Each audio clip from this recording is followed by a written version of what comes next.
Welcome, friends, to another edition of Economic Update, a weekly program devoted to the economic dimensions of our lives and those of our children. I'm your host, Richard Wolff. The entirety of today's program is going to be devoted to the corporation, the basic unit that organizes and delivers the goods and services that we all depend on to lead our daily lives. You know, in the history of the human race, we've had slavery, and the core of that was the slave plantation. And we've had the medieval or feudal times for 1,000 years, and the core institution there, producing goods and services, was called the feudal manor. And in our era, the capitalist system also has a core productive unit. It's called the corporation. And corporations, in case you're not familiar, do the bulk of the business in the United States. We have many medium and small businesses, but they depend on and are accessories to the core monster corporations that dominate our economy, however much we may not like that or wish it. And I want to focus on making sure everyone understands how they work exactly, how they function, and why the conclusion is that that unit, that way of organizing production, is fundamentally undemocratic, unjust, and unnecessary, just as the human race found the slave plantation and the feudal manor to be. I'm going to begin by making sure we all understand how corporations are organized. At the very top are those who own the corporation. What does that mean? Most corporations are shareholding corporations. They issue little pieces of paper that give you a share of the company, the corporation. And those are the people who vote, deciding basically what the corporation is going to be doing, how it's doing it, and all those basic decisions. But here comes the first undemocratic arrangement. Is it one shareholder per vote? No. The voting by the shareholders is done according to the shares they own. There are, for example, hundreds of millions of shares out there for each of the major corporations in this country. Wow. That means if you owe 10 shares, you have 10 out of maybe 50, 60, 100 million. Or to say the same thing in simple English, in shareholding, it doesn't matter who you are or what you are. It matters only one thing. How rich are you? How many shares are you able to buy? Because that will determine how much of a vote you get. The richer you are, the more votes you get. The less rich you are, the fewer votes you get. And now the statistic you should file away in your head and never forget. The 10% richest people in America own 80% of the shares. You get it? They own the corporations of this country. The next level in a corporation is called the board of directors. Let me explain. These are the people, and by the way, in most corporations, it's between 10 and 20 individuals. Small group. Those people who are the board of directors are elected by the shareholders using the one share, one vote system. So the richest 10%, since they own 80% of the shares, it's the same 10% who select who's on the board of directors. That's how you get there. If you don't know these rich people who own 80% of the shares, your chances of getting on the board of directors are about as good as your chances of winning the lottery. What does the board of directors do? All the basic decisions. You might call it the big ones, what does this corporation produce? What technology does it use? Where does it decide production will occur? Whom does it hire to do the work?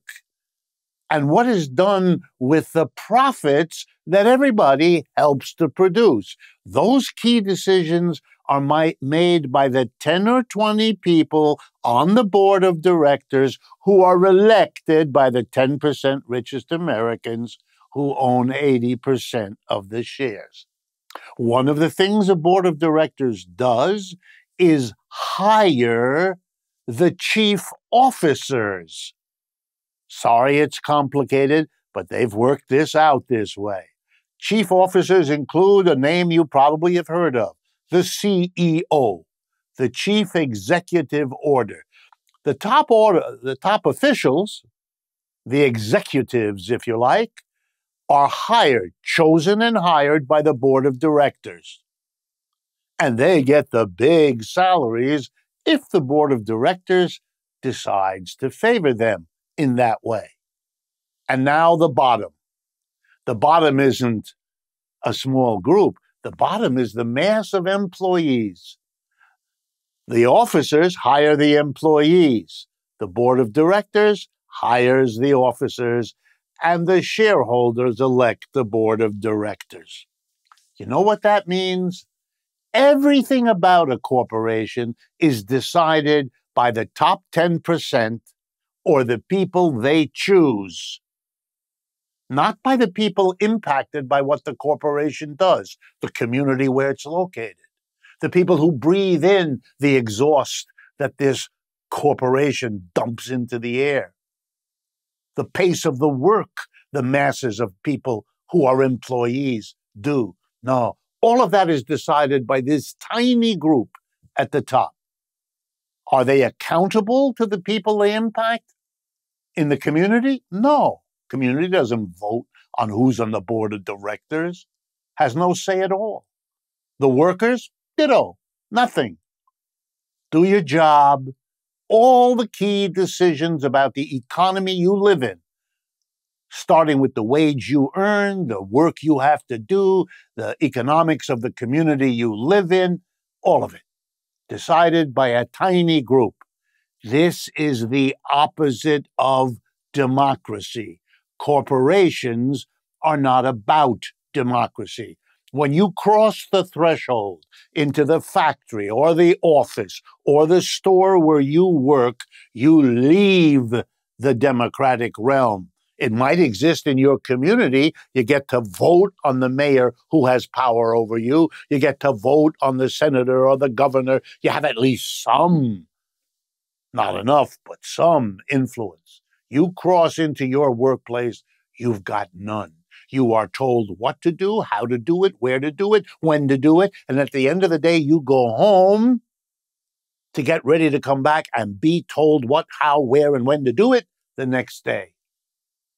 By the way, that's not freedom, because if you quit, you know what your options are: to go on welfare for a while where you won't be treated as a free person either, or to go work for another corporation that will treat you more or less the same way. 10% of the people own 80% of the shares, and they run these corporations and then run around the world and tell everybody, this is the land of freedom. What? What do you mean? You've excluded democracy from the workplace. Capitalism has always done that.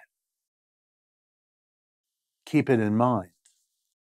Okay, now let's watch how they work. And here we're going to note the truth, which is the tiny group of what are called major shareholders.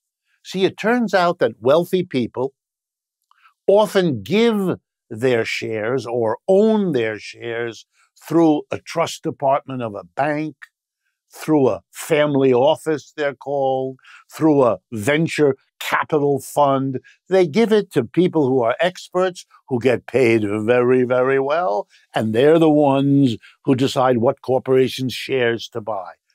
And these firms, sometimes these days called hedge funds, own and speak for a lot of very rich people. So when you gather the shareholders of these corporations into an annual meeting, which they all have, it turns out 20, 40, 60 people arrive, even though the shareholders may be numbered in the tens of thousands. That's because the shareholders all have few shares. Their votes will never matter to anything. There's no point in them spending money to go to wherever the annual meeting is, stay in a hotel 2 days, and sit in a room where what you can do is vote, but nobody cares because you don't have enough shares to make your votes count. So very often, very few people come, and they come from a hedge fund or a bank or something like that, stock brokerage, where they come together and vote on behalf of all those who have entrusted them with their money, all the rich people who entrust those kinds of entities with their money. So a handful of individuals come who are the major shareholders, you bet, representing the interests of that top 10% that owns 80% of the shares. They sit down with the board of directors, who are the people they elected, and they tell them together, they work out what the company is going to do. And I want you to be clear what that means. Are we going to see millions of jobs destroyed and replaced by machinery, by robots, by computers, by artificial intelligence? Who makes that decision? Now you know. The board of directors and the major shareholders. You lose your job, they're the ones who decided to do that. Do they close the factory in Cincinnati or in Chicago or in Los Angeles and open another one producing the same stuff in China or India or Brazil? You want to know who makes that decision? The government? Not at all. The workers? Not at all. The corporations do that. Corporations, and that means the major shareholders, often 20 or 30 people, with the board of directors, they chose 10 or 20 people. That's it. They got together and they said, we can make more money in China than we can in the United States. So we're leaving. And the American government said, have a nice trip. And the American workers said, what happened to me? My job, my family, my community. Tough. It's how the system works. True enough, that's exactly how it works. The same people who decide whether or not you'll be replaced by a machine will also make the decision, based on which is more profitable, whether you'll be replaced by a worker in another country to whom they can pay much less and upon whom they can impose much more awful conditions.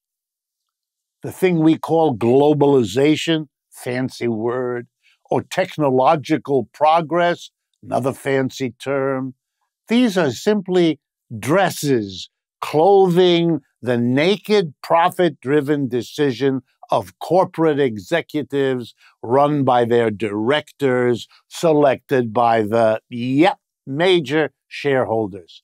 This is not a system based on running the government, running society by we the people. It is a terrible joke to refer to a country as democratic that has organized its economic system in this way. It's blatantly, obviously, and totally undemocratic. We've come to the end of the first half. Please stay with us, and I'm going to talk to you more about the implications of the corporate capitalism we live in, with, and under. Welcome back, friends, to the second half of today's economic update. We're going to continue examining the American typical large U.S. corporation, the dominant institution, not the only one. I'm fully aware of small businesses, of partnerships, of all kinds of owner-run enterprises that are an important part of our economy. But the dominant position, as those honest small business men and women will tell you the dominant position is played by the large American corporation.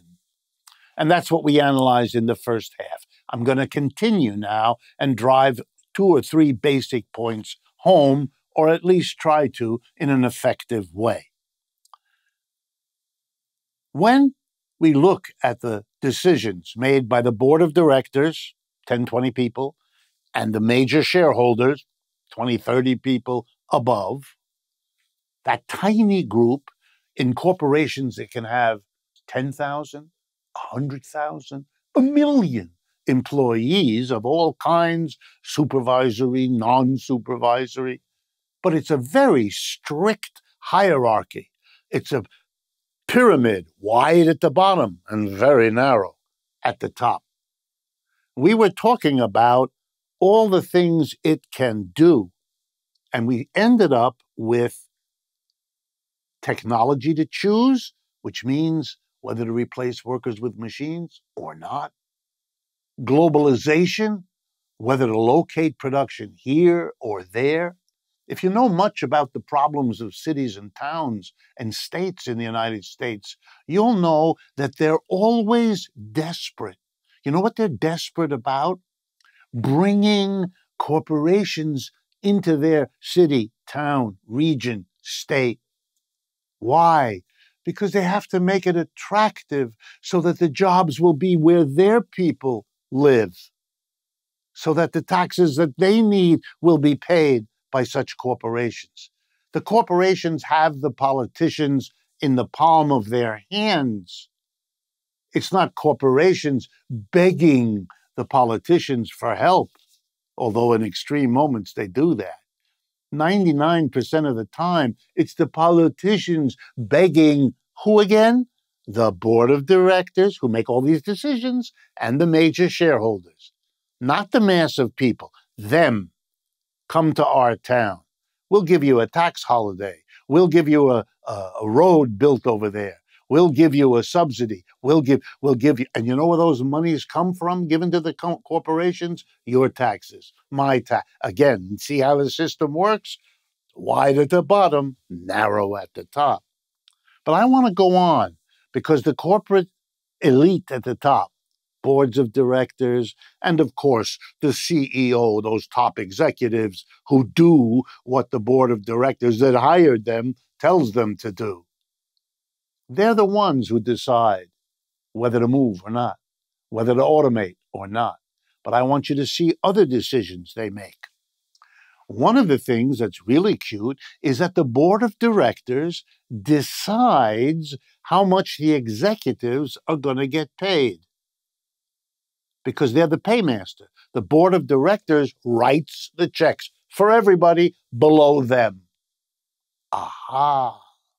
So the board of directors decides executive salaries. Well, again, let me give you a factoid that you might like to think about. In the 1960s and 70s, here in the United States, the average salary of an executive CEO was between 40 and 60 times bigger than the average salary of an employee. 40 to 60 times richer pay for the executives, the ones who do run the institution the way the board of directors and major shareholders want them to. What is the ratio, roughly now, between what top executives get and the average of the employees they lord it over? 40 to 60 to 1 back in the 1960s, 300 to 1 now. Boards of directors have been very generous with the folks at the top. Not at all similar to what they gave folks at the bottom.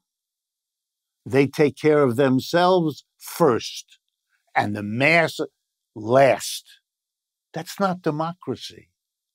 The mass of workers would never vote in a free election, never allowed, to have the executive get no more than, what, even the 1960s, 40 to 60 times.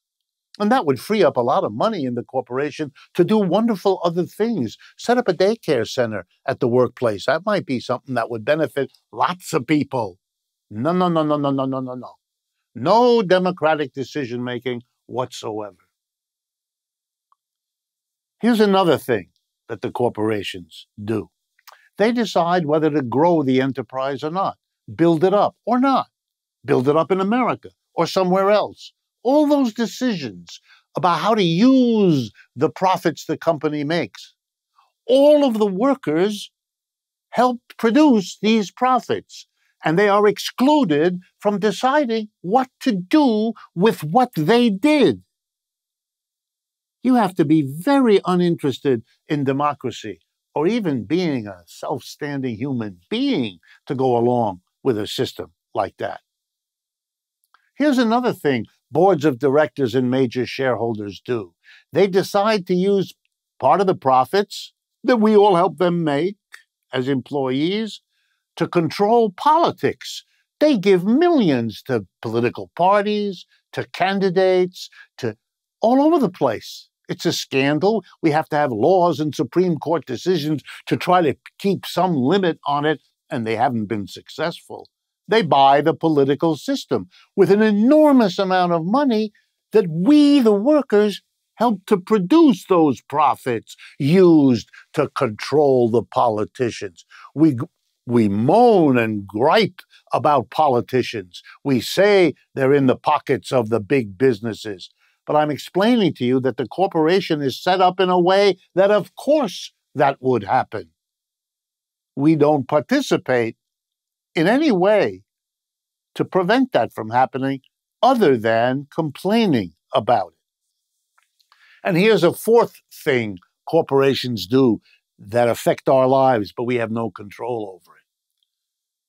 Especially in America, perhaps here more than anywhere in the world, corporations seek to control the buyers of whatever it is they sell. And to do that, they've invented an industry, bigger here than anywhere in the world, called advertising. And they spend a fortune of their profits hiring specialized professional advertising companies. And here's what they do. Whatever the product is, a hamburger, a pair of shoes, a software program, it doesn't matter.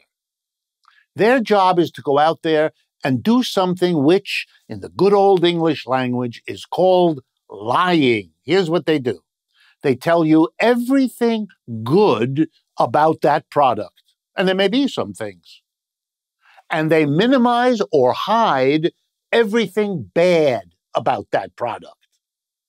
If they're dishonest, they make up good qualities the product doesn't have, and they make up bad qualities that the product doesn't have, just to make the advertising, they hope, more effective.